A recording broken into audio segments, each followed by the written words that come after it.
గొర్రెల పంపిణీలో జరిగిన కుంభకోణాన్ని వెలికితీసేందుకు ఈడీ దూకుడుగా ముందుకెళ్తుంది. అక్రమాలను బయటపెట్టేందుకు విచారణ వేగవంతం చేసింది.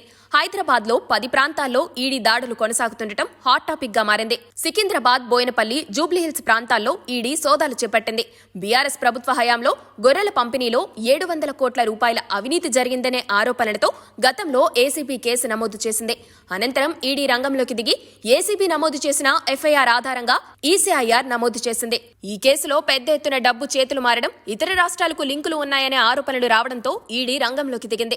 అందుకే మనీ లాండరింగ్ కేసుగా ఈడీ విచారణను స్వీకరించింది. ఇప్పటికే ఈడీ అధికారులు గొర్రెల స్కీమ్ కు సంబంధించిన పూర్తి వివరాలను కలెక్ట్ చేశారు. గొర్రెల పంపిణీ విధి విధానాలు, ప్రభుత్వ నిధుల చెల్లింపులకు సంబంధించిన వివరాలను సేకరించే పనిలో పడ్డారు. 2015లో అప్పటి ప్రభుత్వం గొర్రెల పంపిణీ పథకాన్ని ప్రారంభించింది. ఈ పథకం కింద రాష్ట్ర వ్యాప్తంగా వేలాది మంది ప్రజలకు సుమారు 4,000 కోట్ల రూపాయల విలువైన గొర్రెలను పంపిణీ చేసినట్లు అధికారిక గణాంకాలు చెబుతున్నాయి. అయితే ఈ పథకాన్ని అమలు చేయడంలో ఆర్థిక అవకతవకలు చోటు చేసుకున్నట్లు అవినీతి నిరోధక శాఖ తన దర్యాప్తులో గుర్తించింది.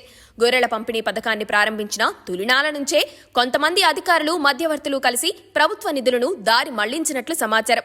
అసలు లబ్ధిదారులకు నిధులు అందకుండా బినామీ ఖాతాల్లోకి చేరినట్లు ఆధారాలు లభించాయి. కొంతమంది విక్రేతలకు డబ్బులు చెల్లించినట్లు రికార్డుల్లో చూపించి ఆ మొత్తాన్ని అంతా కలిసి వాటాలు పంచుకున్నట్లు ఏసీబీ దర్యాప్తులో తేలింది.